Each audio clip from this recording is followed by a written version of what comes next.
যেহেতু এখন শীত চলে এসেছে, এখন পালং শাকটা অ্যাভেলেবেল পাওয়া যাবে, সারা বছর পালং শাকটা পাওয়া যায় না। তো আমি আজকে পালং শাক দিয়ে কই মাছ রান্না করব। তো দেশি কইটা তো সচরাচর পাওয়া যায় না, পেলেও খুব কম, চাষের কই বেশিরভাগ খাওয়া হয়। তো শীতের শিং কই আবার অন্যরকম স্বাদ। তো শিং চাষের যে কইটা আছে ওইটা আবার একটু ভালোভাবে পরিষ্কার করে নিতে হয়। তো প্রথমে মাছটা আমি গরম পানি দিয়ে ধুয়ে তারপর আবার লবণ দিয়ে একদম অনেক ভালোভাবে ধুয়ে নিয়েছি অনেকক্ষণ। তারপরে আমি হলুদ, মরিচের গুঁড়ো, লবণ দিয়ে মাছটা মেখে নিয়ে তারপর তেলে ভেজে নিব। আর মাছটা একটু কেচে দিয়েছি যাতে ভিতরে মশলাটা ঢুকে। তো এপিট ওপিট করে ভালোভাবে মশমশে করে ভেজে নিয়েছি যাতে ভিতরে কোনো কাঁচা না থাকে। আর পালং শাকটা আমি ভালো করে ভিজিয়ে রেখেছিলাম, যে কোনো শাকে আমি ভিজিয়ে রাখি আধা ঘন্টার মতো, তারপরে ভালোভাবে পরিষ্কার করে ছেঁকে এখন আমি কড়াইয়ে তেল পেঁয়াজ হয়ে গেলে মশলাটা দিয়ে দেব।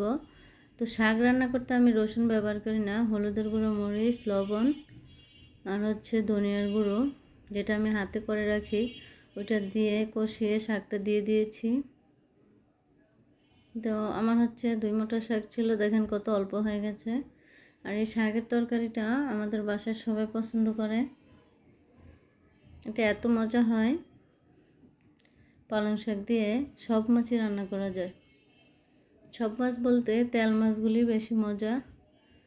তো শাকের তরকারি তো বেশি হতে সময় লাগে না, আমি একটু কষিয়ে তারপর পানি দিয়ে তারপরে যখন বলক আসে তখন মাছগুলি দিয়ে দিয়েছি, দিয়ে তারপর আবার ডেকে দিয়েছি। মাছটা তরকারির সাথে মিশলে তারপরে দিয়ে দেব জিরার গুঁড়া, টালা যে জিরার গুঁড়াটা আমি করে রেখেছি ওইটা উপরে দিয়ে দিব। দেখেন তরকারির কালারটা কত সুন্দর হয়েছে। তো আমার রান্নাটা এখন শেষ, এখন খাবো। এত মজা হয়েছে, আপনারা এভাবে রান্না করে খেতে পারেন। তারপর বিকালে একটু বাইরে যাব। তো আজকে গিয়েছি আমি আর সিনহা, আমরা যাব সিনার কোচিংয়ে। রাস্তায় বের হলে বোঝা যায় কত যে মানুষের জন্য তো বাইরে গেলেই তো বাচ্চাদের বায়না, এটা কিনবে সেটা কিনবে। তো এই ডলগুলি দেখে একটা কিনবে, তো ওকে কিনে দিয়েছি। এগুলি ছিল মার্কেটের সামনে। তো এখানে অনেক শোরুম, রাস্তার এই পাশে ওই পাশে, আর ফুটপাতও আছে, যে যেভাবে পারে। দেখেন কত মানুষ। তারপর সিনা কি খাবে জিজ্ঞেস করেছি, ও খাবে বার্গার, প্রিন্সের বার্গার। এই বার্গারটা আগে ছিল 110 টাকা, এখন আবার 10 টাকা বাড়াইছে। বার্গারটা খুবই মজা প্রিন্সের। আর আমি আনছি চিকেন বল, যেটা ওইটা। তো এখন আমরা বাসায় চলে আসছি, সাজিদের জন্য নিয়ে এসেছি।